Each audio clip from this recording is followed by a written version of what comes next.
Muy buenos días o buenas tardes a los que nos acompañan también desde Sudamérica. Yo soy Alejandra Espinosa, soy la gerente de Asuntos Regulatorios de ILAR, la Asociación Latinoamericana de Autocuidado Responsable, y les queremos dar la bienvenida a esta nueva sesión informativa.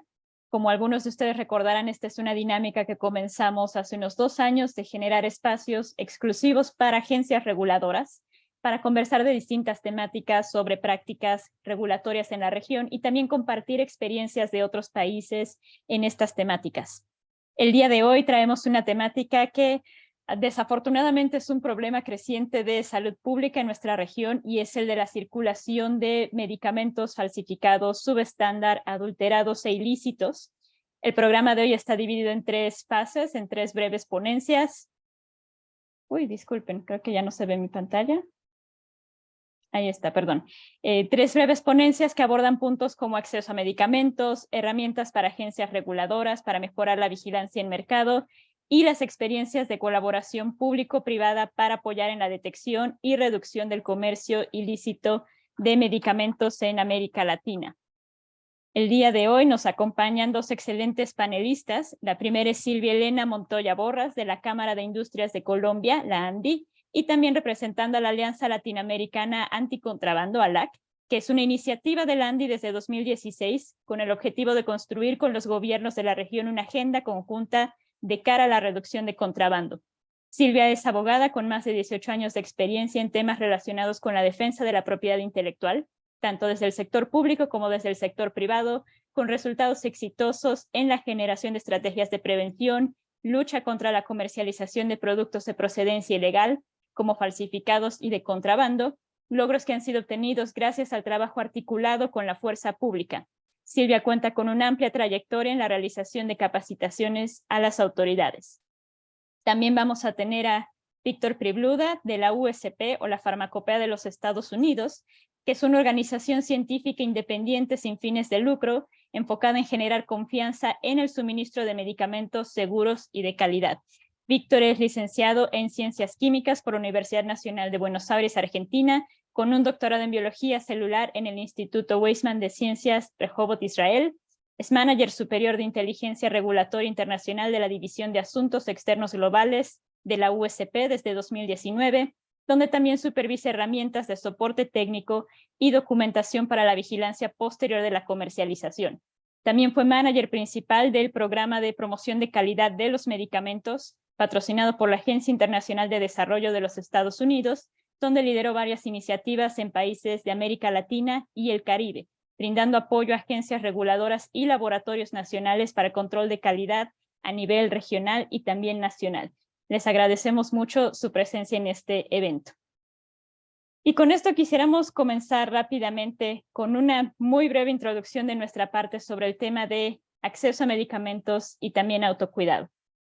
Como algunos de ustedes recordarán, el año pasado, durante la 30ª Conferencia de la Organización Panamericana de la Salud, se resaltó que la pandemia confirmó que los enfoques integrados y las intervenciones tempranas en el primer nivel de atención son más eficientes para controlar la propagación de enfermedades. Y con esto se aprobó la resolución de política de atención integral, que incita a los Estados miembros a generar políticas basadas en evidencia, encaminadas a garantizar el derecho de goce al grado máximo de salud que se pueda lograr, promover el acceso de los usuarios a una atención de salud y servicios equitativos, destacar la promoción de la salud y también empoderar a las personas para el autocuidado, es decir, promover que exista la información, la educación y las herramientas suficientes para que cada individuo pueda tomar las mejores decisiones de salud y promover la salud en sus comunidades, mejorando también la respuesta ante crisis sanitarias.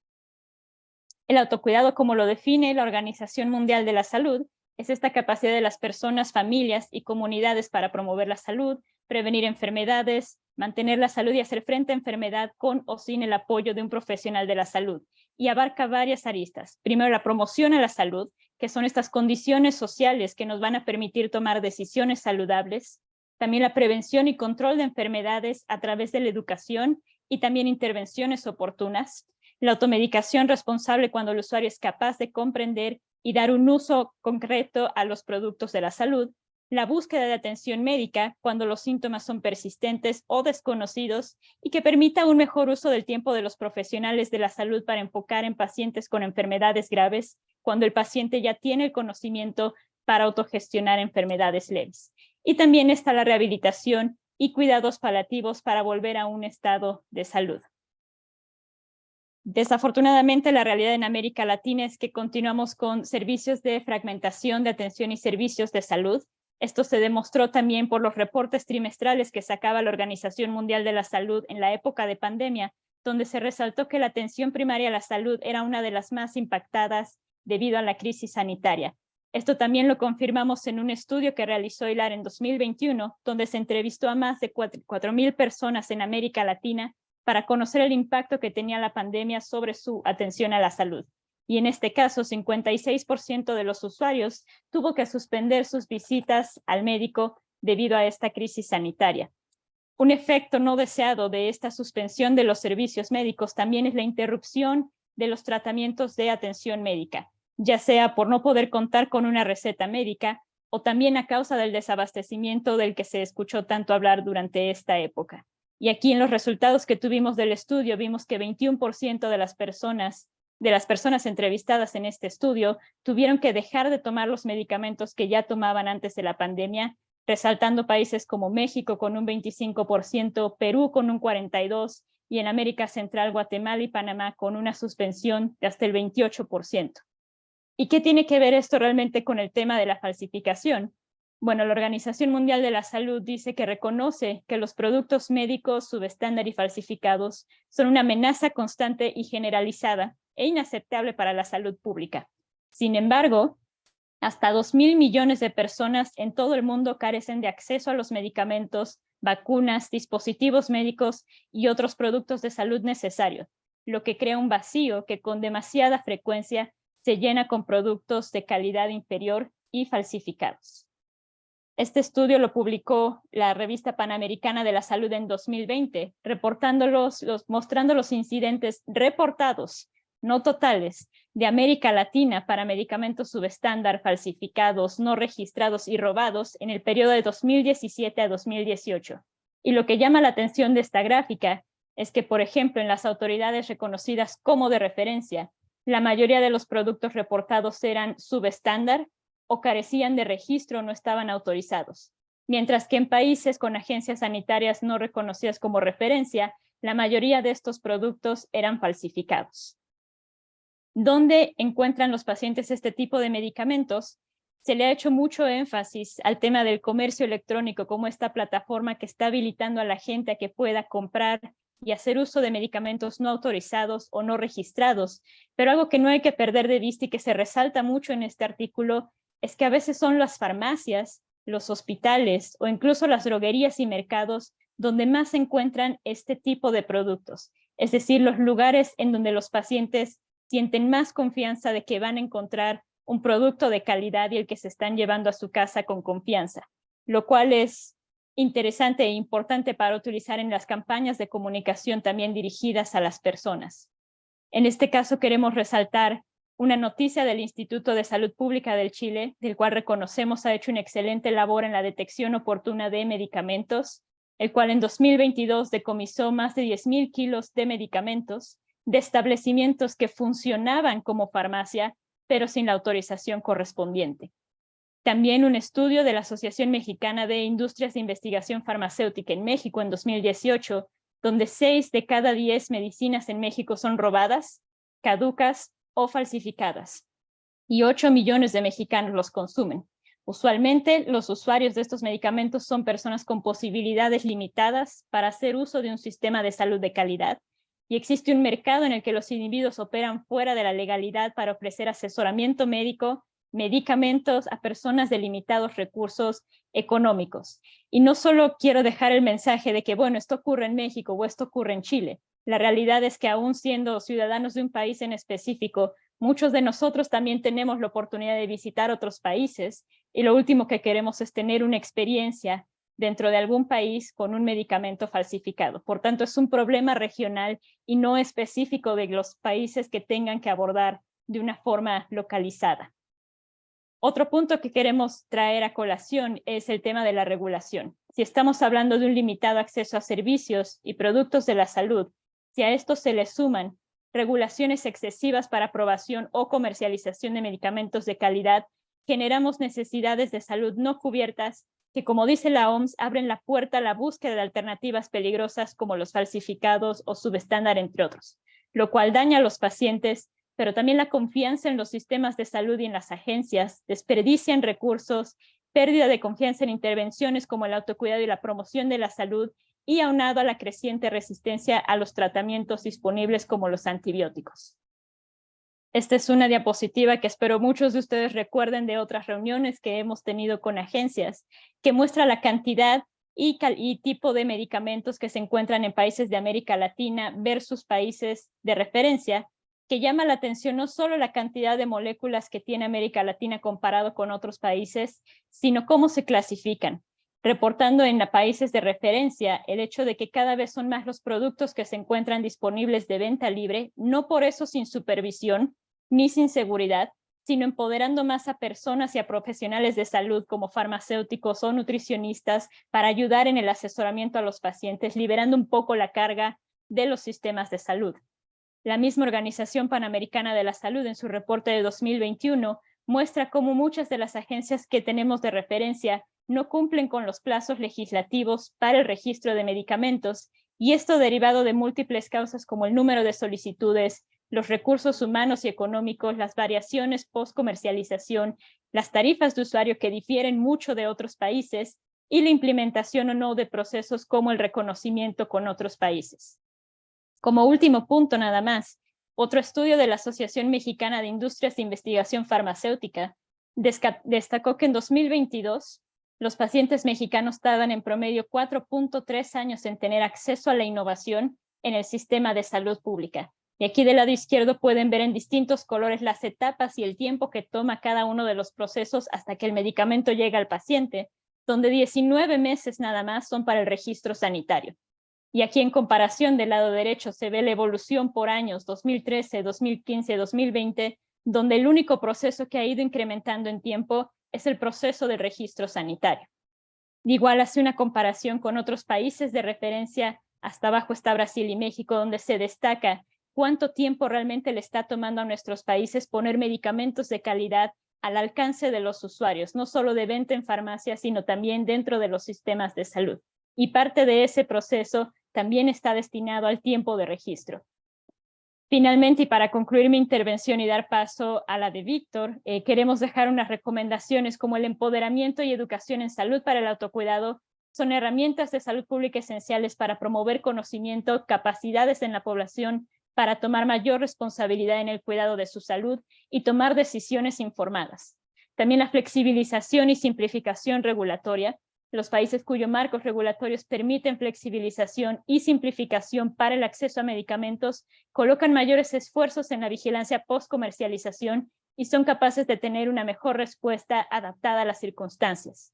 Y finalmente, la cooperación internacional y reliance, con modelos regulatorios basados en el análisis de riesgo para la aprobación de medicamentos que han demostrado ser sumamente eficaces para reducir el tiempo de acceso a la población a nuevos medicamentos.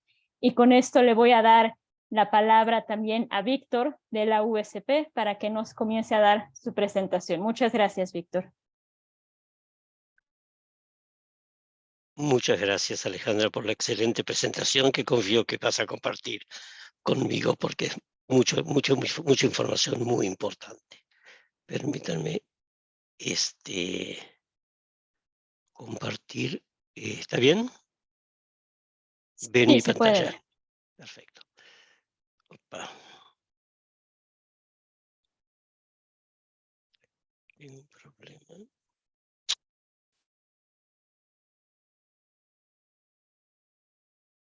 Por alguna razón no puedo tener. Perdónenme un segundito. Antes está bien. No, acá está. Bueno, a ver si ahora puedo.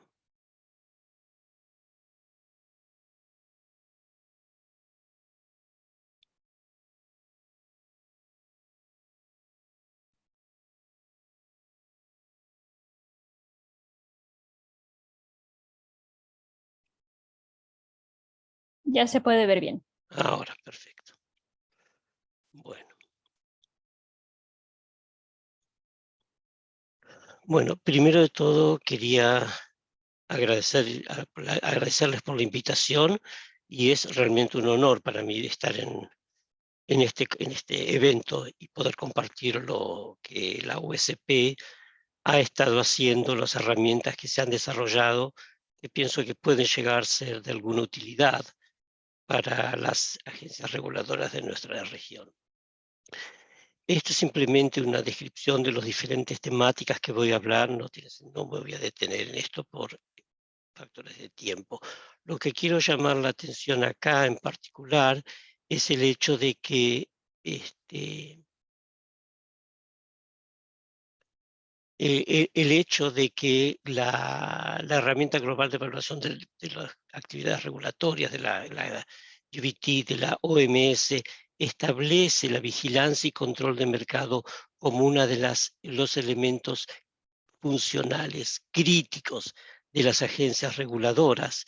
Y cuando estamos hablando en general de lo que se define bajo vigilancia y control del mercado, hay 4 elementos, pero lo que vamos a hablar hoy va a ser solamente en 2 de ellos. Aquellos aspectos que se refieren, por alguna razón, tengo un problema en la visión de los participantes que quisiera. Bueno, me tapa parte de la pantalla, pero no importa. Se puede, perdón, Alejandra, se puede Sí, tu ocultar. pantalla se ve completa. Los Lo que pasa que participantes del lado derecho se pueden minimizar. se puede minimizar con no. Hasta arriba hay unos cuadritos que van como creciendo de menor a mayor y si Perfecto, oprimes el gracias, menor. gracias, gracias, Ok. gracias, gracias. Perdón. Entonces, como decía, dentro de los 4 temas que están incluidos dentro de la vigilancia y control de mercado, de los 2 que vamos a hablar hoy son los procesos de prevención, que llevan la prevención, respuesta, y la detección y la respuesta, y aquellos programas de vigilancia que van a favorecer la calidad, la buena calidad de los productos que se encuentran accesibles a la población. Cuando uno habla de control de calidad dentro del ciclo de vida de productos, es innumerable. El control de calidad prácticamente ocurre desde los elementos de screening exploratorios hasta el uso, pero lo que nos vamos a referir ahora, fundamentalmente nosotros en esta presentación, es aquello que ocurre después de que se hace la revisión del dossier y el producto es aprobado para su comercialización en la cadena de distribución, en la dispensación. El uso también, una cosa si estamos hablando del autocuidado, es importante también la educación del paciente en el uso, porque de alguna manera el receptor, el paciente que recibe el medicamento, puede ser un elemento de control de calidad que vamos a ver después en la inspección visual. Un elemento, ellos pueden verificar que el producto no está vencido de manera tal de que se asegure de que la calidad del medicamento se mantiene. Dentro de las actividades de vigilancia post-comercialización, muchas veces también se incluyen, no necesariamente en todas las actividades, no necesariamente en todos los años, no necesariamente para todos los medicamentos, las inspecciones a los fabricantes y también en los procesos de compra de medicamentos generales, globales, ya sea a nivel nacional por organizaciones nacionales o que puedan ser por organizaciones sin fines de lucro o organizaciones privadas. El resto de la presentación no voy a hacer no voy a leer, pero esto permítanme que lo lea porque es importante. Lo que significamos lo que queremos decir por vigilancia post-comercialización es el conjunto de actividades integrales realizadas por las autoridades reguladoras de medicamentos que involucran la planificación, recopilación, pruebas analíticas, análisis de datos, informes públicos y aplicación de la ley contra el incumplimiento de los estándares de calidad después de la aprobación. Es decir, no es una actividad, es un problema integral que requiere la participación, a pesar de que debe ser de alguna manera coordinado y llevado a cabo por la agencia reguladora, involucra múltiples partes interesadas que deben ser parte del proceso. Y hay muchas causas para hacer eso, para hacer una actividad de vigilancia post-comercialización, porque a lo largo de la cadena del suministro hay muchos factores que pueden influir en que la calidad, aunque originalmente pudiera ser buena, puede deteriorarse y tenemos productos subestándar debido a factores de almacenamiento, temperatura, etcétera, etcétera, o bien que en ciertos casos los lotes de productos que son auténticos puedan no ser de la calidad esperada. Pero sobre todo, no diría sobre todo, pero hay que también poner énfasis en el hecho de que tanto los límites entre países como las cadenas de suministro en el país tienen una permeabilidad que permite que actores no éticos introduzcan medicamentos y entre medicamentos falsificados. A esta altura quiero hacer una aclaración. Hay un énfasis, generalmente se hace un énfasis muy grande en productos falsificados. Si uno mira el conjunto total de medicamentos de mala calidad, en la proporción de falsificados no necesariamente es la mayor. Hay que poner énfasis en el hecho de que muchísimas veces en muchos países el gran problema reside en medicamentos subestándar. La campaña debe ser contra medicamentos de mala calidad, ya sean subestándar o falsificados. Lo menciono porque a veces el énfasis en falsificados reduce la importancia que se le debe dar a los medicamentos subestándar. Obviamente, se sabe, da parte de los objetivos de desarrollo sostenibles, el acceso a medicamentos seguro, eficaz y de calidad es uno de los objetivos que se quieren alcanzar, y estas campañas, estos programas de vigilancia son uno de los mecanismos más importantes para lograr eso, para que todos estemos de alguna manera en la misma onda, hablando de lo mismo. Esta es simplemente la definición más actualizada que la Organización Mundial de la Salud ha dado para subestándar como productos que son auténticos, fidedignos, pero que no cumplen con los estándares esperados de calidad, los falsificados con una adulteración intencionada, con fines fraudulentos de la identidad, la composición o el origen, y no registrados o sin licencia. Este es un aspecto importante porque en muchos países, sobre todo países con bordes permeables, con países en las zonas de sectores informales para la dispensación. La introducción de medicamentos no registrados, que muchas veces son de programas nacionales de salud y se escapan a los programas que los deben gobernar, tienen acceso a los pacientes. Y eso también constituye un problema porque si esos productos no están registrados o no tienen licencia, no hay ninguna garantía de cuál va a ser su calidad. Pueden ser originalmente productos de calidad en el país que están registrados, pero bajo el país en el cual se pueden utilizar no lo están. ¿Cuáles son los desafíos más frecuentes que se encuentran cuando uno habla de la vigilancia post-comercialización en países de ingresos bajos y medios? Aunque yo diría que estos desafíos no están restringidos a países de ingresos bajos y medios, son problemas generales. Uno de los problemas grandes son los sistemas regulatorios que no son insuficientes, tanto en los aspectos legales como en ser sistemas fragmentados, donde los participantes en el proceso, hay diferentes actores que no se comunican entre ellos y que contribuyen a que haya vías paralelas al acceso del medicamento. No hay políticas claras, hay capacidad limitada como para tomar acción. Esos son los que dentro de los desafíos son desafíos en el sistema para poder actuar y poder responder. Por otra parte, ya hablando específicamente del programa de vigilancia post-comercialización, muchas veces no están bien definidos. La implementación es esporádica y la planificación es limitada. Y es importante que el programa no tiene, y acá no nos estamos refiriendo a la implementación esporádica como algo que, si no es esporádica, si es continua, debe ser hecha todos los años de una manera constante. Eso es posible, pero lo que es importante es que el programa como tal tenga dentro de esa programación elementos que retroalimentan de experiencias anteriores.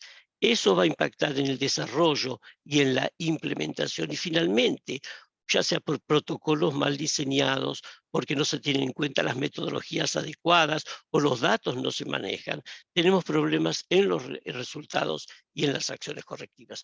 Creo que de alguna manera he tratado de incorporar en estos tres desafíos diferentes elementos que uno tiene que tener en cuenta para hacer estos programas más efectivos. Ahora vamos a cambiar un poquitito y para hablar un poquito de lo que los elementos que la OSP ha desarrollado para dar apoyo a los programas de vigilancia post-comercialización. Y ahora que veo estos shifting gears en inglés, quiero aclarar y disculparme que la mayor parte de las diapositivas han sido traducidas, pero algunas de ellas tienen un fondo que no he tenido el tiempo de traducirla, pero no creo que afecte mucho a la comprensión y son muy pocas. Uno de los programas que da apoyo a los países es el programa de la promoción de la calidad de los medicamentos Plus, el número 2, el programa PQM Plus. En realidad este programa, ha habido muchos programas a lo largo de la historia que han sido financiados y patrocinados por USAID, por la Agencia de Estados Unidos de Apoyo Internacional, pero en este momento el actual es este programa PQM Plus. Y en particular, lo que quiero hablar hoy de este programa que abarca muchas diferentes áreas, hablar del área 2 con respecto a mejorar los sistemas regulatorios en particular. Y cuando hablamos de mejorar los sistemas regulatorios, nos referimos a crear la competencia y la capacidad. La competencia no solo a nivel de recursos humanos, la competencia de la organización y la capacidad tanto de la organización como los recursos humanos para establecer programas robustos de vigilancia post-comercialización. Ese es un aspecto particular en el cual los programas de la OSP hacen hincapié.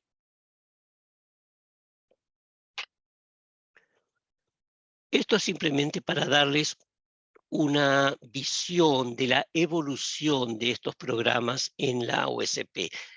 Inicialmente se hacía lo que se llamaba programa de monitoreo de calidad. Principalmente se trabajaba con la participación de las agencias reguladoras, pero sobre todo trabajando con programas de salud, ya sea de malaria o de tuberculosis, en los cuales se seleccionaban sitios centinelas como para hacer el análisis. Eso fue una fase inicial, pero hay una cosa muy importante que se desarrolló y que vamos a hablar después, es el desarrollo del enfoque de 3 niveles para control de calidad y una base de datos que no voy a tener tiempo de entrar hoy para describirla, pero que si tienen la oportunidad de buscarla, la OSP es muy informativa. En la segunda etapa ya se empezó a trabajar un poco más con las agencias reguladoras para establecer programas de vigilancia y puso énfasis en que se utilicen un enfoque de riesgo para el control de calidad y se desarrolló lo que constituye hoy la base de los programas de vigilancia post-comercialización en base a riesgo. Y ese riesgo en la tercera etapa es lo que estamos desarrollando con el uso de una herramienta que permite establecer riesgos a nivel no solo de control de calidad, como habíamos dicho antes, sino riesgos en el desarrollo de protocolos. Hacer protocolos que tengan en cuenta consideraciones de riesgo para varios factores que intervienen. El documento en sí que se desarrolló y que ustedes van a tener acceso a través de un enlace, este es el documento y básicamente esto no hace falta que lo lea, pero lo que quiero hacer énfasis es que a través de la aplicación de esta guía práctica para utilizando elementos de riesgo en la vigilancia post-comercialización, lo que uno pone énfasis es qué medicamentos se deben recolectar, en qué establecimientos se deben mostrar y cuál es el número adecuado de establecimientos para mostrar. Todo eso con el fin de que se minimicen los recursos financieros y humanos, pero a la vez que lo que se tenga es que uno termine con con resultados que sean representativos, estadísticamente representativos, de manera que se puedan sacar conclusiones sobre esos datos y tomar acción en base a ellos. El porqué, obviamente, es porque los recursos humanos y financieros en la mayoría de los países son limitados. Esto no es para los países de ingresos bajos y medios. Esto ocurre en todos los países. Entonces, uno tiene que aplicar, hacer énfasis en los programas donde las necesidades existen, las necesidades reales. Y eso con la idea de llegar a tener un mayor impacto en salud pública, de manera de que enfocar el problema de medicamentos, de medicamentos sí, pero tenga un mayor impacto en la salud pública. Y cómo se hace cómo se utiliza ese elemento de riesgo en esos procesos, dirigiéndose a la actividad de muestreo a las áreas geográficas y a los medicamentos más vulnerables y que representan un mayor riesgo, y utilizando un enfoque de control de calidad basado también en riesgo. Es importante cuando uno hace, de tener en cuenta este control de calidad basado en riesgo, porque si uno hace un control de calidad, un desarrollo de un protocolo como para enfocarse en las medicinas, en los lugares y en los establecimientos con mayor riesgo, pero muchas veces no tiene los elementos, necesita tomar acción rápida o no tiene los recursos humanos en el laboratorio como para tener los resultados rápidamente. Es donde el enfoque de 3 niveles, del que voy a hablar más, tiene importancia porque permite tomar decisiones también en base a riesgo de acuerdo a lo que uno eh, mide en el control de calidad. Nuevamente, esto quiero, el- este es un caso además en el que muestro que no he podido traducir todo porque está en el fondo, en el trasfondo de la diapositiva, pero el énfasis de lo que quiero que se lleve como, como lección de este diapositivo es que los programas de control de postcomercialización están integrados en un proceso cíclico y deben y no se y lo que se comienza a priorizar para un programa, se planifica, se implementa, después se hace el análisis y el monitoreo del proceso, tiene que ser utilizado para una evaluación prospectiva, de manera que la próxima vez asimismo se retroalimente de los resultados. Es un proceso, el monitoreo de control de calidad post-comercialización no es una actividad, es un proceso, es un programa que tiene metas que son inmediatas, pero que también tiene metas mediatas que van a afectar también procesos subsecuentes en años posteriores. ¿Qué va a ser el muestreo basado en riesgo? Utilizan una herramienta que es MedAres, que voy a hablar un poquito más sobre ella, en la cual decide, como comenté antes, qué medicamentos deben ser muestrados, el protocolo, qué establecimientos deben ser muestreados y cuántas muestras son suficientes para tener esa representatividad estadística. Por el otro lado, el control de riesgo, pero para el control de calidad, pero basado en riesgo, es un enfoque de 3 niveles, donde el nivel 1, uno hace la inspección visual del envase y la forma farmacéutica. El nivel 2 utiliza pruebas de campo y hace el análisis o la selección de ciertos atributos de calidad claves, no todos. Y finalmente, en el laboratorio, el nivel 3, uno utiliza las pruebas compendiales o validadas durante el proceso de registro, y estas pruebas secuenciales también pueden realizarse, como voy a comentar después, con un cierto elemento de riesgo. Esta es la página de internet de esta herramienta del MedAres, de esta herramienta para la vigilancia para establecer un protocolo basado en calidad. Ahora se está haciendo una versión este, una versión modificada, una versión más actualizada de esta herramienta, pero lo que hace esta herramienta es de una manera automáticamente me refiero que uno lo incorpora en la herramienta y va evaluando el riesgo de manera consecutiva cuando se realizan los demás factores, Tenemos riesgos de las medicinas, riesgos en la ubicación geográfica, riesgos en la ubicación geográfica a nivel más específico de ciudad y de la cadena de suministro, cuando el establecimiento, cuáles son los riesgos si lo que uno está analizando es el establecimiento en el punto de almacenamiento o está o en el depósito central o a nivel de la dispensación en sectores informales. Esos elementos de riesgo que se tienen en cuenta. Y la herramienta lo que hace básicamente es, acá tiene la descripción de los diferentes elementos de riesgo. Finalmente, una vez que todos los elementos de riesgo han sido establecidos, uno puede obtener un protocolo de muestreo en el que están incorporados aquellos medicamentos que representan el mayor riesgo en las zonas que representan o en las zonas geográficas y localidades y establecimientos donde el riesgo es mayor, y el número de muestras que uno debe tomar como para asegurarse que los resultados son representativos. Nuevamente, más de lo mismo, en el que simplemente estoy mostrando el proceso que termina sabiendo qué medicamentos, dónde y cuántas muestras a recolectar.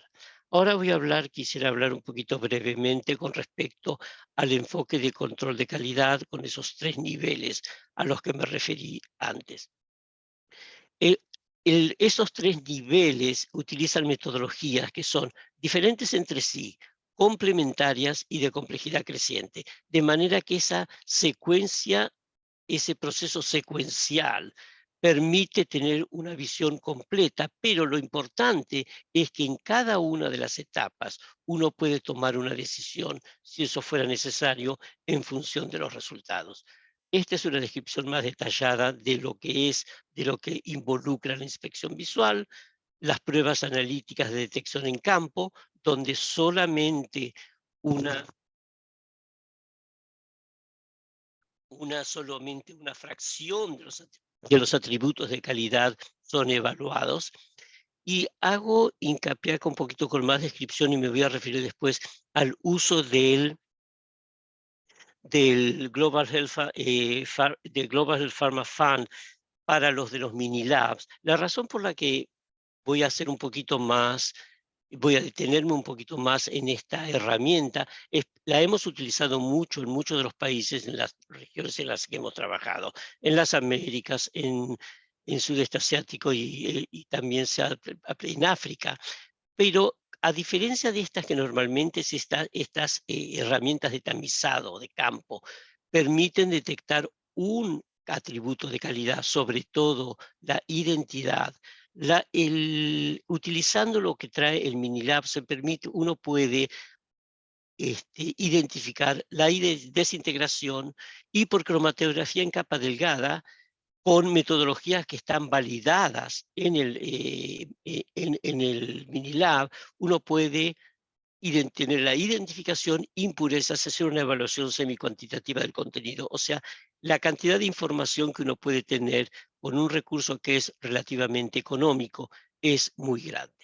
Y finalmente tenemos las pruebas compendiales y validadas, que obviamente son capaces, si uno las aplica, de evaluar todos los atributos de calidad definidos en el registro y de acuerdo a las metodologías CANS, que son aceptadas y reconocidas por las agencias de los países.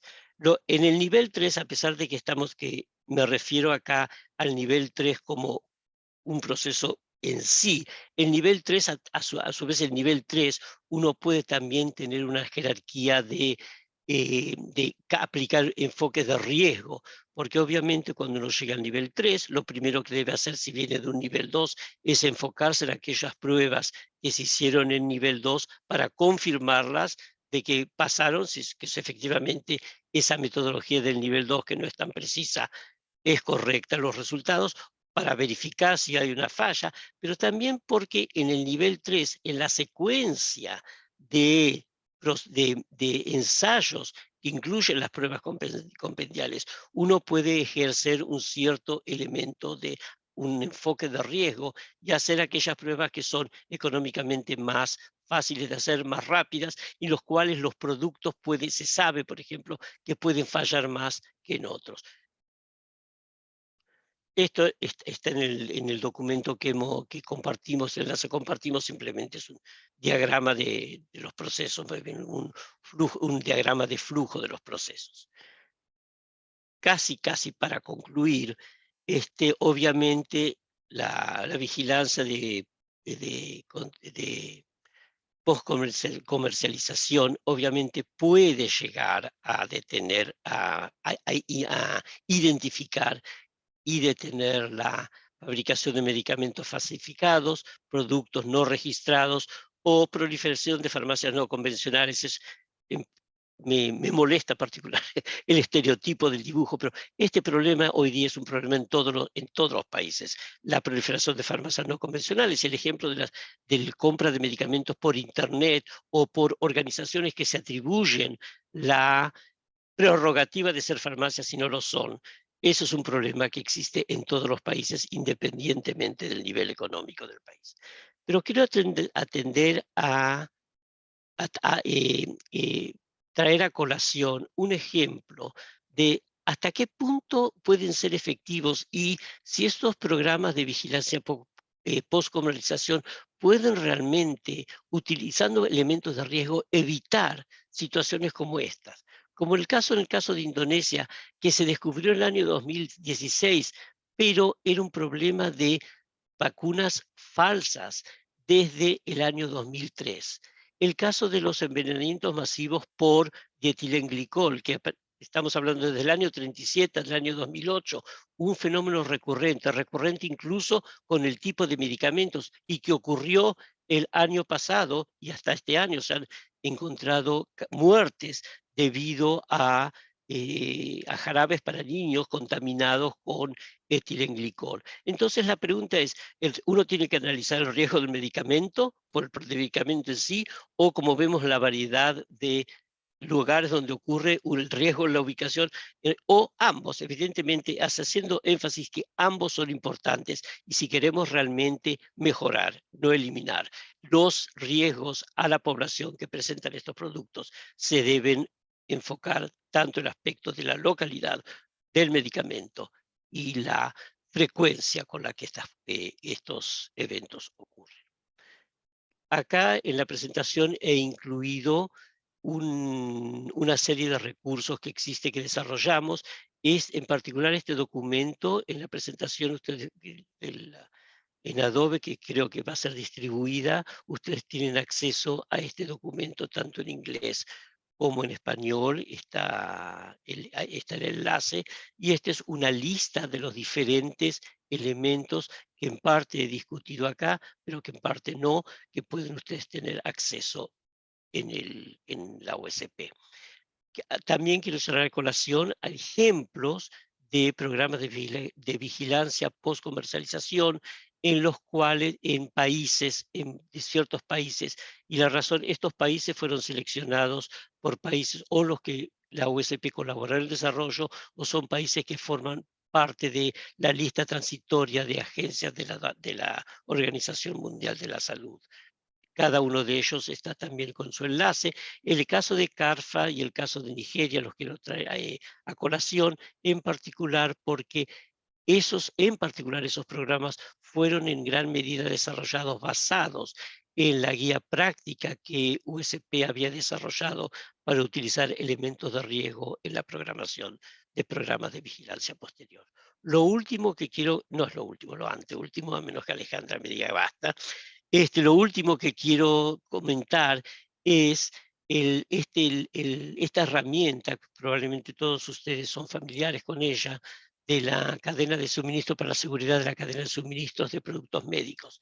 Hasta el año pasado, la sección de, este, la sección de vigilancia y monitoreo estaba poco desarrollada.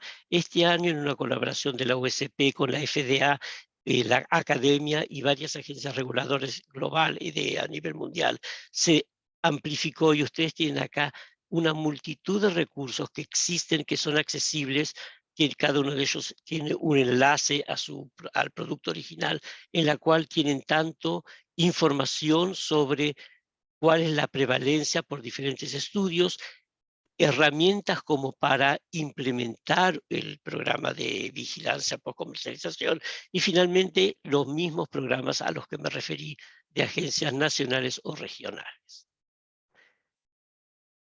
Opa. Bueno, esto sí es lo último. Rápidamente les quiero mostrar ejemplos prácticos de la utilidad y las ventajas que ofrece el enfoque de 3 niveles. Básicamente el nivel 1 es simplemente la visión inspeccional del envase, puede simplemente proveer mucha información. Pero acá tienen ejemplos de casos que hemos encontrado en el campo, de inspección visual. Este es el holograma original, este es el que se encontró simplemente con esta visión o con esta identificación es suficiente para saber que el producto es falsificado. En otros casos los productos son más difíciles de falsificar, como en esta cosa que es casi perfecta en cuanto al envase del producto falsificado. A veces son errores mínimos, una I cuadrada, un punto en la I cuadrada en oposición a una I redonda. Ese tipo de detalles son los que parezcan nimios, pero son los que permiten identificar. En el caso de este producto auténtico, 4 blisters, en este caso ponen el número total. En este caso ponen el relieve de la fecha de vencimiento del lote. Está en relieve, perdón, el auténtico, en este caso está escrito. La educación en este tipo de detalles es muy importante para la utilización del nivel 1 como para identificar productos sospechosos o falsificados. El nivel 2 también tiene elementos de desintegración. La desintegración no es obviamente un reemplazo de la disolución, pero obviamente es un requerimiento. Si un producto no se desintegra, no va a disolverse efectivamente. Eso es un ensayo que tiene sus ventajas y en muchos casos se ha encontrado productos que no se desintegraban, que daban la idea de que el producto no era un producto auténtico. La cromatografía en capa delgada, acá tiene el caso perfecto de un producto que no tiene el estándar de referencia en la muestra. Y ahora solamente quiero traer a colación estos dos casos, que permite a veces en ciertos productos detectar por cromatografía en capa delgada una impureza o la evaluación semi-cuantitativa. Ustedes ven acá el estándar de referencia al 100%, al 80%, y obviamente simplemente la visión o la evaluación visual de la intensidad de la mancha permite detectar este producto como sospechoso o subestándar que puede ser verificado para el laboratorio. O sea, de todos los atributos de calidad que hemos mencionado, las pruebas de campo realmente son una alternativa para hacer de manera rápida la evaluación de algunos de ellos que pueden ser después verificados o en ciertos casos pueden ser suficientes para tomar una medida correctiva. Esto es un análisis de datos de la Organización Mundial de la Salud, donde los ingredientes incorrectos eran un 16%, el contenido 17%, que no tenían ingrediente farmacéutico activo un 60%, y por otras causas falló un 7%.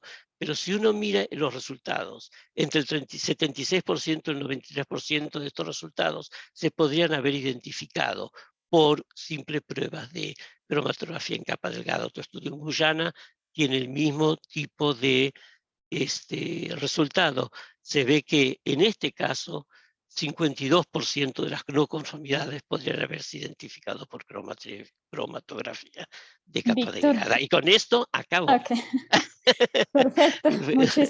Muchísimas gracias en tiempo perfecto. Te agradecemos No, muchísimo la no, excelente porque presentación y todo lo que nos dejaste. Yo espero que todavía te puedas quedar un rato más para preguntas, pero si no, por favor, déjenlas en los mensajes y se las haremos llegar a Víctor también para que nos ayude a responderlas.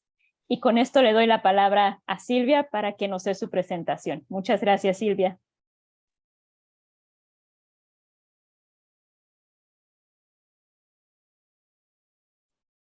Muchas gracias a ustedes por la invitación. ¿Me escuchan? Sí. Bueno, muchas gracias a Hilar, a ti especialmente Alejandra por la invitación. Un saludo especial a todos los delegados de las agencias sanitarias de la región que nos acompañan en la mañana de hoy. Me ha correspondido tratar un tema puntual y es la articulación público-privada en torno a la lucha contra la falsificación, adulteración, contrabando y cualquier forma de ilegalidad de medicamentos en Colombia. Y para este tema me gusta pues entonces presentarles el programa que dirigimos desde Colombia y sobre todo las actividades que realizamos para mitigar un poco este riesgo de este comercio ilegal de medicamentos en la región. Entonces, mi nombre es Silvia Montoya, como lo dice Alejandra, y soy la gerente del proyecto contra la falsificación de productos y usurpación de marcas, que es un programa enmarcado dentro de las actividades que realiza la Asociación Nacional de Empresarios de Colombia, ANDI, que es la agremiación más grande de nuestro país, con 109 años de existencia, con 1.400 afiliados y que estos afiliados representan más del 55% del PIB nacional. Nosotros desde la ANDI estamos integrados por muchos grupos de trabajo, 10 áreas transversales, 12 seccionales en diferentes departamentos de nuestro país y 32 cámaras o comités. Dentro de la ANDI tenemos no solo la Cámara de la Industria Farmacéutica, donde están agremiados y asociados los diferentes laboratorios de la industria farmacéutica, sino que también tenemos este programa, que es el Proyecto contra la Falsificación de Productos y Usurpación de Marcas, que está enfocado particularmente y específicamente en generar estrategias para que desde el sector privado, en articulación con el sector público, podamos combatir todas las dinámicas delincuenciales en torno a mejorar la salud pública de los consumidores. Dentro de nuestro programa, nosotros trabajamos con un enfoque de 3 pilares estratégicos: el de sostenibilidad. La idea es mostrarles ahorita al final de pronto un video. Competitividad e internacionalización. Dentro de este pilar nosotros trabajamos diversas estrategias para combatir la ilegalidad y un enfoque bajo el pilar de seguridad y justicia que va orientado a que nuestro país tenga una regulación puntual para combatir la ilegalidad de estos productos, la comercialización y demás. Dentro de los diferentes sectores que hacen parte de nuestro programa, nosotros tenemos 7 sectores. Si ven, todos tienen un enfoque de prevención y de mitigación de riesgo a la salud pública. Nosotros trabajamos de manera muy articulada con nuestra agencia sanitaria, que es el INVIMA, en la medida en que la mayoría de los sectores competencia y regulación del INVIMA hacen parte de nuestro programa. En la mañana de hoy nos vamos a enfocar en el sector de medicamentos. Estas son las empresas del sector de medicamentos que hacen parte de nuestro programa. Como ven, tenemos alrededor de 20 y pico multinacionales que se encargan de producir medicamentos y que están viéndose afectada por cualquiera de las dinámicas delincuenciales que estamos viendo en nuestro país. En este momento nos alarma mucho el desvío de medicamentos de uso institucional a canales no autorizados, como son droguerías, farmacias e incluso redes sociales. La idea es presentarles cómo ha sido todo nuestro trabajo en articulación con las diferentes entidades de control y autoridades sanitarias en nuestro país. Para poder generar todas estas estrategias, somos conscientes de que este trabajo articulado es fundamental. Por eso tenemos una alianza estratégica muy puntual con todas estas autoridades, como son la Policía Nacional, la Fiscalía General de la Nación, el ICA como autoridad sanitaria para insumos que tienen que ver con la protección y nutrición de cultivos, la DIAN, que es nuestra autoridad aduanera, la Policía Fiscal Aduanera, que es ese brazo operativo de la Policía Nacional que apoya a la autoridad aduanera, Ameripol, y el INVIMA como nuestra autoridad sanitaria, que es una de nuestros principales aliados estratégicos. ¿Qué hemos hecho nosotros a lo largo de todos los años? Este programa de Proyecto contra la Falsificación de Productos y Usurpación de Marcas fue creado en junio de 1998. Vamos a cumplir 24 años de estar generando estrategias para mitigar el comercio ilegal de los productos de los sectores afiliados. ¿Cuáles son esas acciones que nosotros hemos venido adelantando a lo largo de los años? Principalmente nos estamos enfocando en acciones preventivas y estratégicas más que acciones reactivas, y ahorita les voy a dar un ejemplo de esas acciones reactivas en las que también trabajamos de manera muy articulada con las autoridades, pero vamos a enfocarnos en el enfoque preventivo. Y la idea es como compartir estas buenas prácticas para que las demás entidades sanitarias, también en articulación con el sector privado de los diferentes países en los que están ubicados, puedan generar todas estas estrategias. Dentro de las estrategias preventivas hemos encontrado que la realización de estudios es fundamental, la realización de campañas de sensibilización y de educación a los pacientes y consumidores también es una herramienta fundamental de prevención. Las capacitaciones a las autoridades, nosotros constantemente estamos enfocados en capacitar a las autoridades y también la generación de algunas alianzas y convenios con otras entidades y con otros países. Eso es lo que les voy a mostrar en este momento. Dentro de los estudios podemos contarles que en el año 2020 hicimos una caracterización, más que una medición de la problemática, hicimos una caracterización del comercio ilegal de los productos de consumo masivos en Colombia, dentro de los que incluíamos la caracterización del comercio ilegal de medicamentos en nuestro país. Este estudio nos permitió analizar cómo eran las características de ese delito de falsificación en nuestro país, cuáles eran las características primordiales de las redes criminales en torno a este comercio ilícito, cuáles han sido esos resultados operacionales y judiciales que desde el proyecto hemos podido obtener y cuáles son esas perspectivas empresariales frente a estos fenómenos. De manera muy concreta y por aras del tiempo, porque no tengo mucho tiempo, les digo que cuáles fueron, digamos, como esas conclusiones a las que llegamos.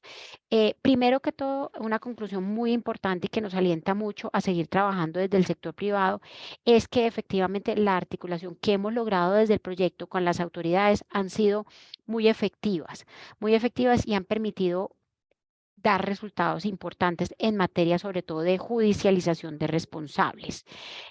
Contamos con una gran cantidad de sentencias y de condenas en temas particularmente de medicamentos que a lo largo de estos 24 años han permitido esa captura y judicialización y condena efectiva de estos delincuentes dedicados a la comercialización de productos médicos de procedencia ilegal.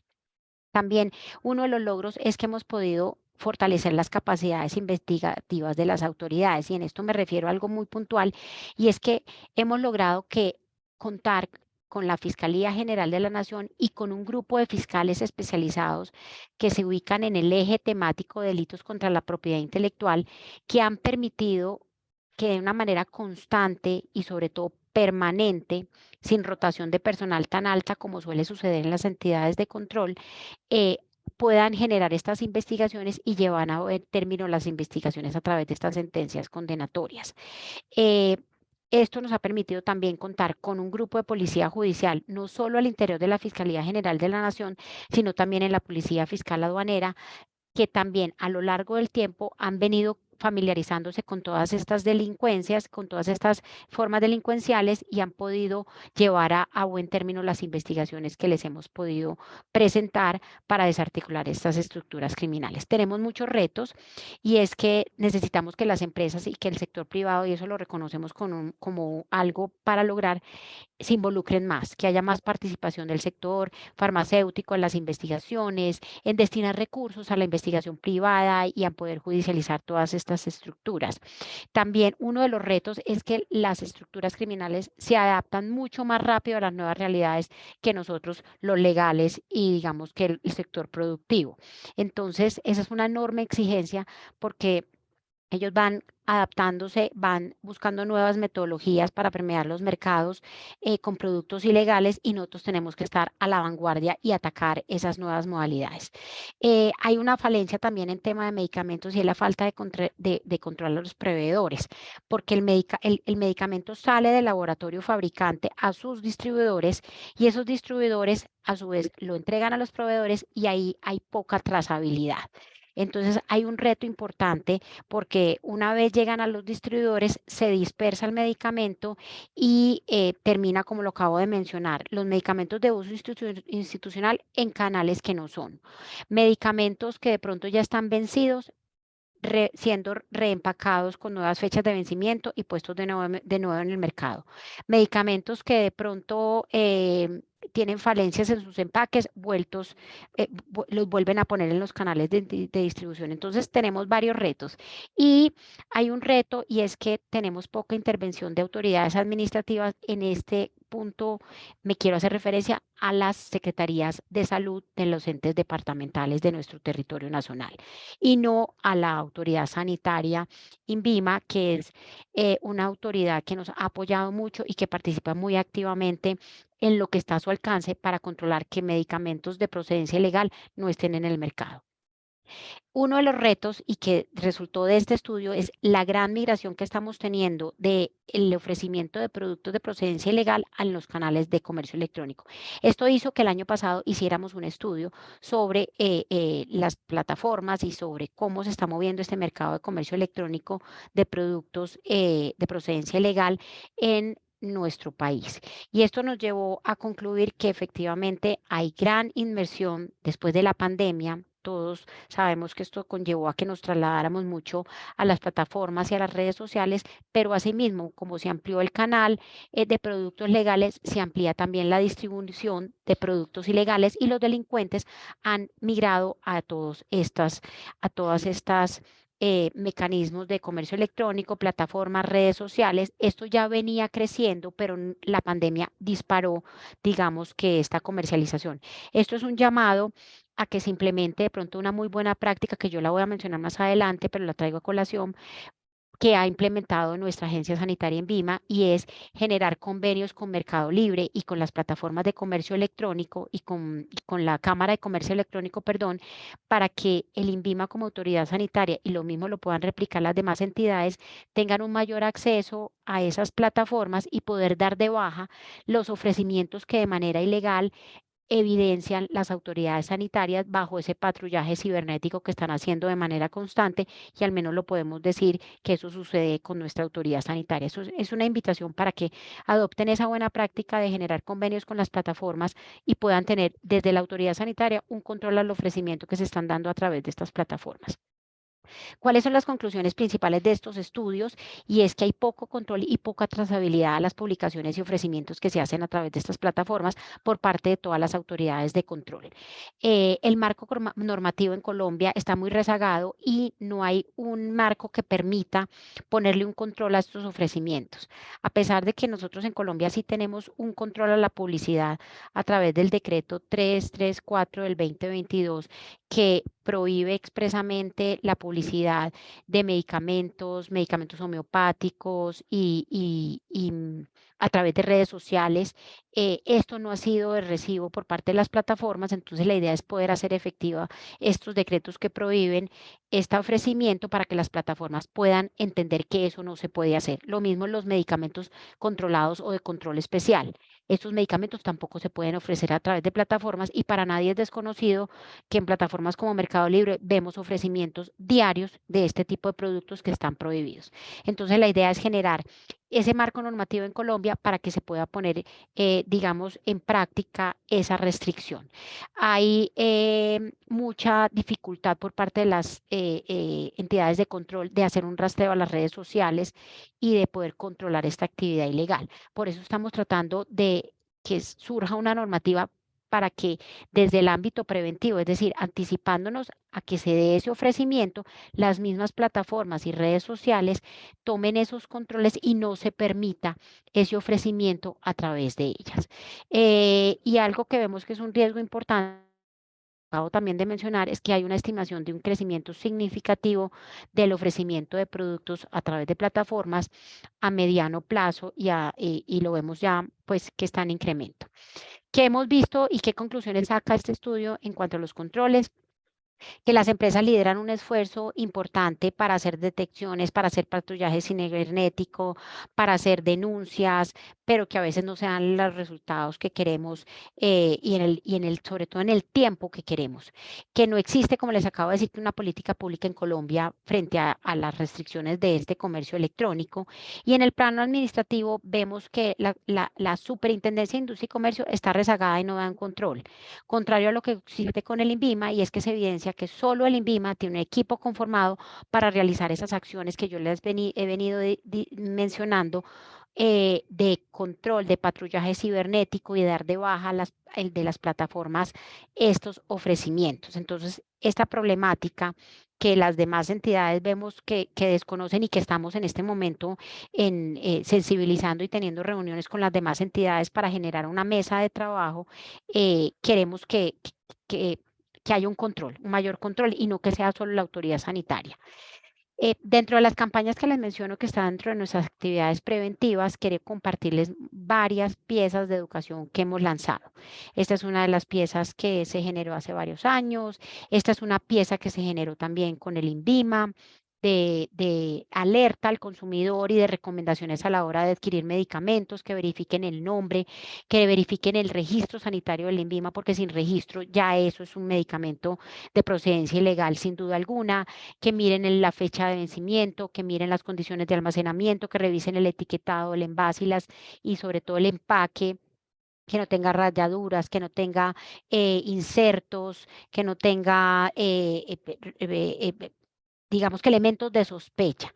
En droguerías, y aquí lo venimos, esta pieza la sacamos en el 2017 con el INVIMA y desde ese momento ya veníamos alertando. En droguerías no deben distribuirse medicamentos con leyendas de uso institucional o muestras médicas, salvo en aquellas que cumplan la labor de dispensación en nombre de una EPS o IPS. Esto es un riesgo que estamos viendo latente en nuestro país, estamos viendo esta desviación y esto nos preocupa mucho. Igualmente, estas son campañas que hemos sacado con nuestra ente de control, que es la Fiscalía General de la Nación, que nos invitaron a nosotros como ANDI y al INVIMA también a que participáramos en esta campaña de alerta a los consumidores y sobre todo invitando a denunciar en la línea 122 de esta entidad cuando se viera alguna signo de alerta por parte de los consumidores en los medicamentos que estaban adquiriendo.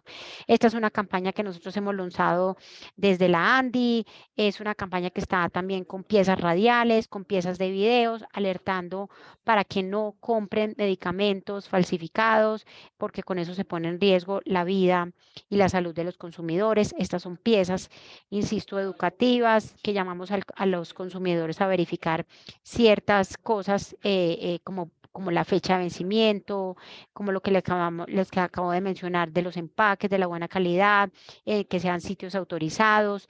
En cuanto a las capacitaciones, que les decimos también que es un gran foco de nuestro programa, quiero socializarles que desde el 2013 al 2022 hemos podido generar todo este tipo, el número que ven en la gráfica son el número de funcionarios a nivel nacional capacitados en nuestros temas, en cómo de reconocer un producto falsificado, un producto farmacéutico falsificado de un original, en cuáles son esas estrategias que estamos, o modalidades, perdón, que estamos viendo que los falsificadores están utilizando para introducir en el mercado estos productos, y también los capacitamos en los delitos que están consagrados en nuestro Código Penal y que permiten judicializar a los responsables de todas estas dinámicas ante nuestra Fiscalía General de la Nación.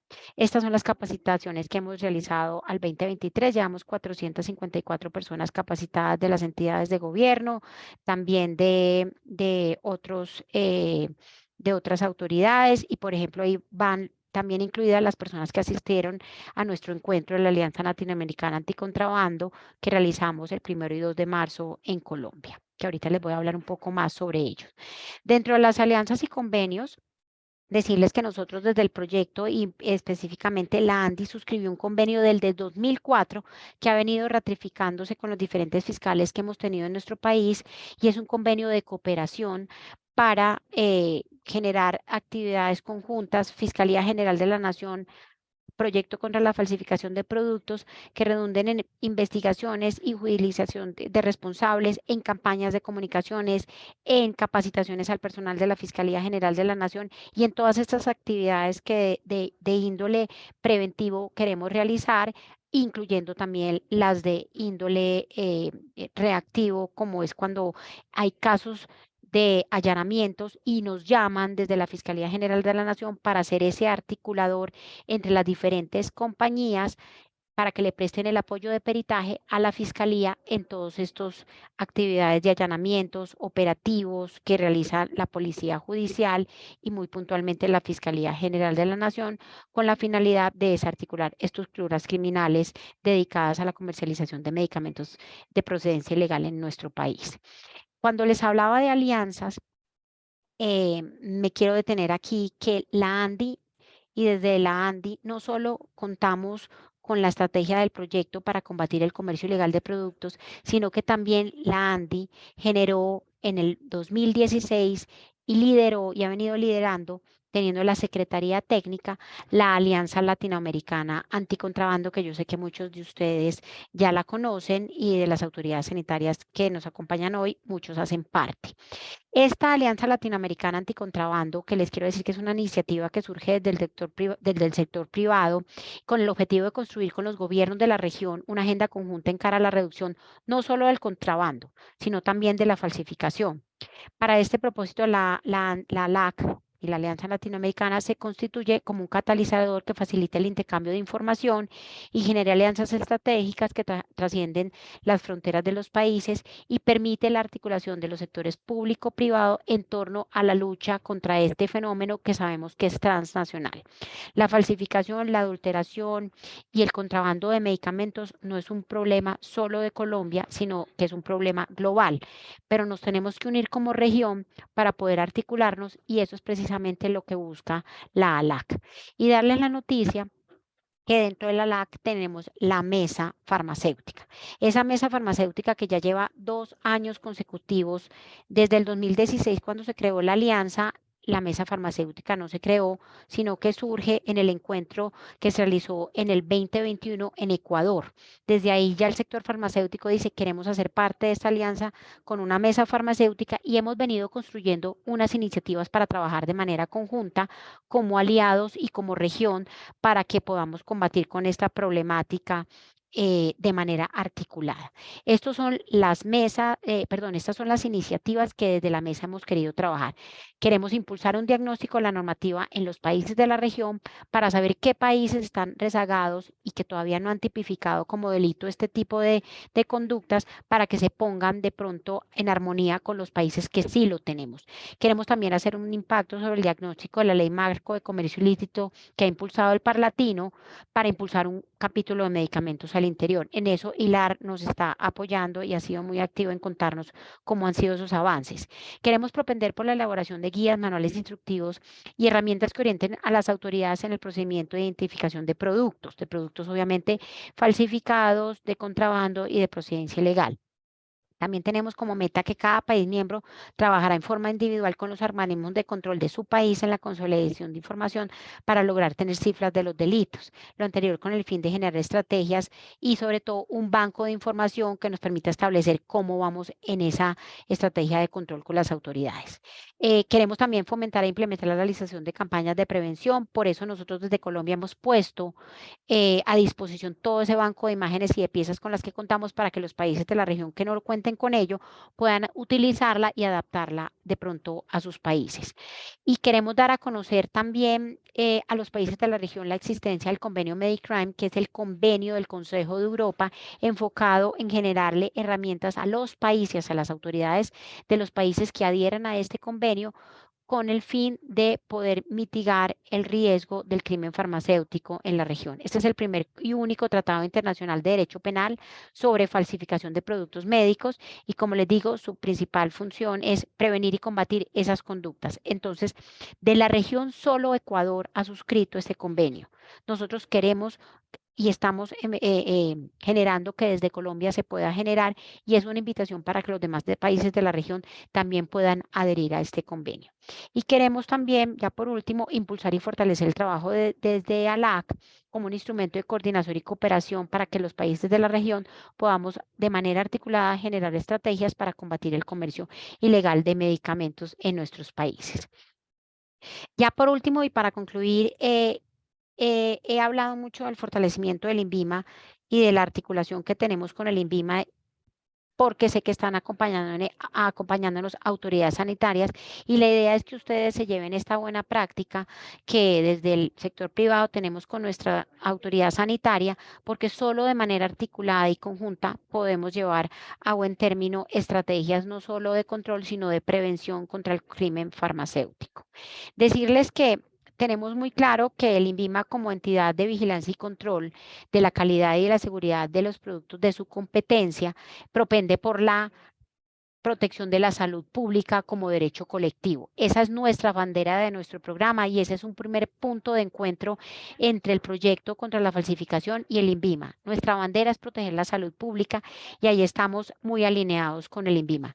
Lo segundo es que siendo conscientes de esa, digamos, actividad de vigilancia y control que ejerce el INVIMA, hemos solicitado siempre el apoyo y lo hemos logrado para que apoyen las investigaciones que desde la Fiscalía se adelantan. Y el INVIMA siempre ha acudido a ese llamado que desde nuestra autoridad de control le hacen para que apoyen los operativos y apoyen en establecer lo que dentro de las competencias del INVIMA está permitido establecerse sobre los productos que se incautan, y ahorita voy a hablar muy puntualmente cuál es esa competencia. También nos ha servido mucho, que ya se los mencioné como buena práctica, ese convenio que el INVIMA tiene con Mercado Libre y con la Cámara de Comercio Electrónico. Y las campañas que hemos hecho de manera estrategia, y sobre todo la asistencia masiva que el personal del INVIMA tiene en nuestras capacitaciones para poderles dar herramientas para identificar productos originales de productos de procedencia ilegal.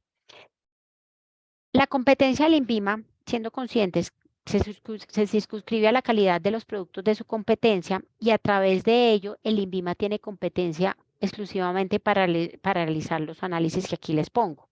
El análisis físico-químico, el microbiológico, el químico, el toxicológico y el farmacéutico. ¿Y esto a qué me lleva y por qué se los traigo? Porque el INVIMA no tiene competencia para realizar dictámenes de originalidad o autenticidad de productos. ¿Quién es el único que está llamado a realizar dictámenes de originalidad y autenticidad de los productos? El laboratorio farmacéutico, fabricante o importador autorizado. Y esto fue ratificado por el mismo INVIMA en un derecho de petición que le elevamos desde el proyecto en el año 2013. ¿Y por qué lo elevamos? Porque sabíamos que autoridades de control como la Fiscalía General de la Nación le pedía al INVIMA que practicara dictámenes de originalidad y de autenticidad del producto, a lo cual ellos no están llamados ni por asignación de competencias ni por capacidad. Y este pronunciamiento, que nosotros no nos cansamos de reiterarlo y de llevarlo a todas nuestras capacitaciones para que las autoridades de control entiendan, ha servido de mucho, porque esto ha permitido que se le abra la puerta por parte de las autoridades de control y de otras diversas autoridades a nuestros afiliados y a los laboratorios farmacéuticos para que sean los llamados a la hora de dictaminar al respecto. ¿Qué nos dice el INVIMA en este oficio y en este derecho de petición? No corresponde legalmente a este instituto efectuar pronunciamiento alguno sobre la originalidad, autenticidad o falsificación de ninguno de los productos de su competencia. Actualmente, el laboratorio fabricante es el que debe alentar y presentar los análisis respectivos. Esto no es obstáculo para que el INVIMA sea también llamado, como les mencionaba ahorita, a apoyar a la Fiscalía General de la Nación, porque las actas de verificación que expiden el INVIMA sobre la no estabilidad, no composición o falta de almacenamiento adecuado y demás descripciones que el INVIMA dé en apoyo a los allanamientos que realiza la Fiscalía son fundamentales para soportar la incautación de los productos y la eventual judicialización de los responsables a los que se les encuentra este tipo de productos. Entonces, esto es un llamado a que las demás entidades también se apoyen en este concepto, porque ustedes no pueden ser llamados a que digan si el producto es original o falsificado. Ustedes son llamados a apoyar y a definir y a establecer otro tipo de condiciones irregulares que sustentan la incautación del producto, pero no la originalidad, porque para esto solo está el laboratorio farmacéutico, que les voy a ser muy sinceras, a veces sacan unas falsificaciones y unas alteraciones tan precisas que a veces hasta los mismos laboratorios fabricantes se ven en dificultad de poder establecer si el producto es original o falsificado. Ya para concluir, les quiero decir que nos ha funcionado a nosotros para combatir el crimen organizado y para combatir el comercio ilegal. Articularnos con las autoridades. Es una invitación a que las autoridades también en la misma vía se articulen con las empresas del sector privado, porque son las que de manera muy directa las pueden apoyar en mucha información que ustedes a veces no pueden suministrar ni obtener para poder establecer la procedencia ilegal de un producto. Combatir el crimen organizado a todo nivel. Aquí me quiero referir a las campañas y a todos los temas preventivos. Uno combate la criminalidad no solo desde ámbito reactivo y represivo, sino también desde el preventivo, porque educar a la comunidad, educar a los consumidores, a los pacientes, nos ha servido muchísimo. El contar con unidades, fiscalías especializadas y grupos de policía judicial especializado ha sido también de gran ayuda a lo largo de estos años de lucha contra todo este crimen organizado. Las capacitaciones.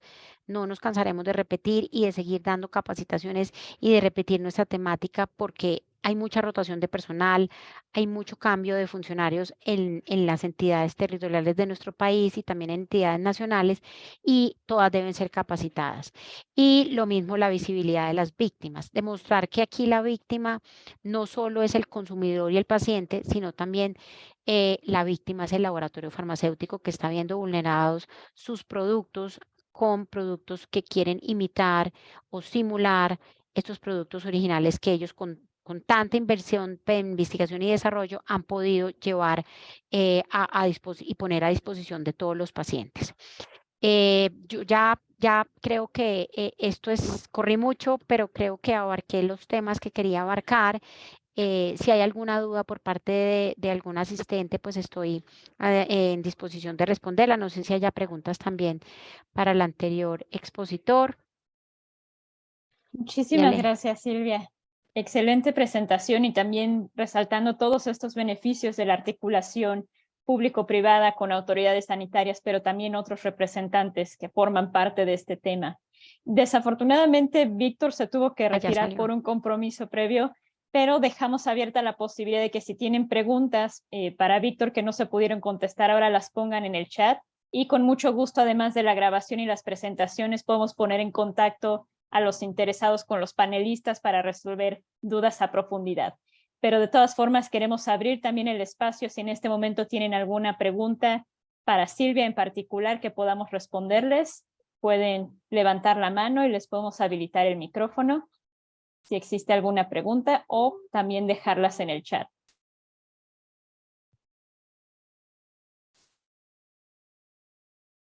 De inicio, Silvia, nosotros sí teníamos una pregunta que queríamos hacerte, que es, desde su experiencia, ¿qué medidas han implementado los fabricantes de medicamentos para mitigar los casos relacionados con la falsificación o adulteración de un producto? ¿Y cómo miden o si han sido efectivas estas medidas que han implementado los fabricantes?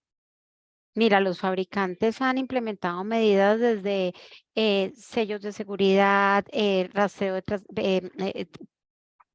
han acondicionado empaques, etiquetas y envases con mecanismos que les permite establecer que efectivamente son productos que salieron de su casa matriz o no.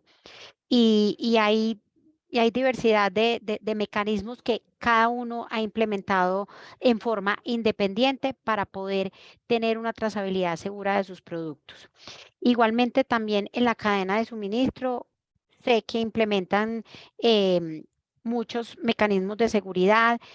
Hay un mecanismo muy importante sobre todo, y es una muy buena práctica que tienen algunos laboratorios, y es que al momento de determinar que un producto debe ir a destrucción porque está vencido, porque ya el producto no se va a consumir, ellos mismos hacen un monitoreo y un acompañamiento al lugar de destrucción. ¿Y por qué me detengo en este punto? Porque hemos tenido aquí en Colombia casos muy delicados donde las compañías que han sido contratadas por los mismos laboratorios para que destruyan el producto no lo hacen y lo ponen otra vez en circulación. Esa es una medida que ha sido implementada por muchos laboratorios a raíz de un operativo y de un allanamiento donde se incautó producto original que había sido entregado para destrucción de una firma contratada por ellos mismos y que al no ser verificada esa efectiva destrucción, este contratista lo puso otra vez en disposición en el mercado. Medidas como establecer equipos al interior de sus compañías dedicados exclusivamente a este tema. Esto no es un tema menor y muchas compañías, no todas desafortunadamente, pero muchas han visto que fortalecer su equipo de brand protection, de anti-counterfeiting, de seguridad de producto, les ha dado resultados importantes porque tienen personas especializadas en el tema rastreando y monitoreando que no haya en el mercado productos ilegales suyos y no han dejado que ese tema se descuide, y cuando usted se descuida, pues se le incrementa el producto, se le incrementa la ilegalidad de su producto. Entonces yo creo que fortalezas y estrategias, tener un grupo de protección de marca fortalecido al interior de las compañías, generar al interior de sus compañías protecciones que permitan la trazabilidad del producto con diferentes estrategias, logos de seguridad, stickers de seguridad, y también, como les digo, hacer un rastreo cuando hay momentos de destrucción de su producto, hacer un rastreo a que su producto efectivamente, un acompañamiento a la destrucción para que no sea puesto otra vez en disposición y vuelva otra vez a circular. Eso es como lo que les puedo decir, pues, a grandes rasgos.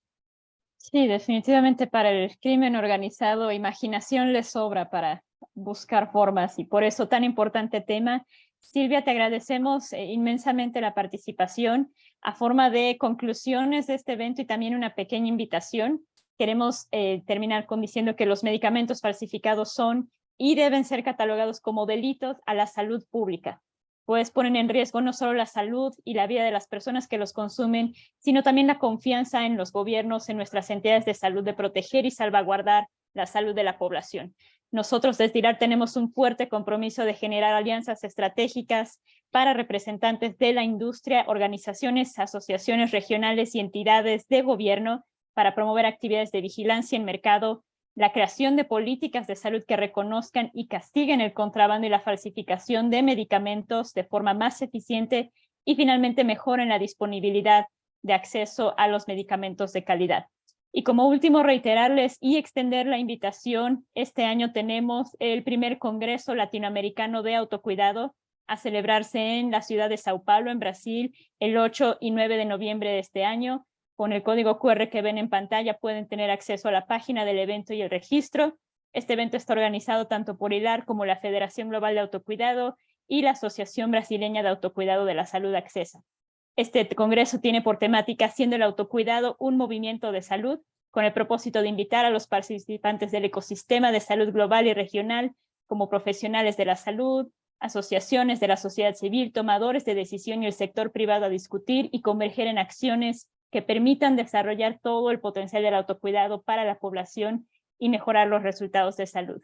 Se pueden poner en contacto también con nosotros para tener más detalles de este evento, pero estaremos encantados de recibirlos en Brasil este año, conocernos en persona después de tantos años y discutir este tema tan relevante del autocuidado y otros alrededor. Muchísimas gracias y que tengan todos un excelente día.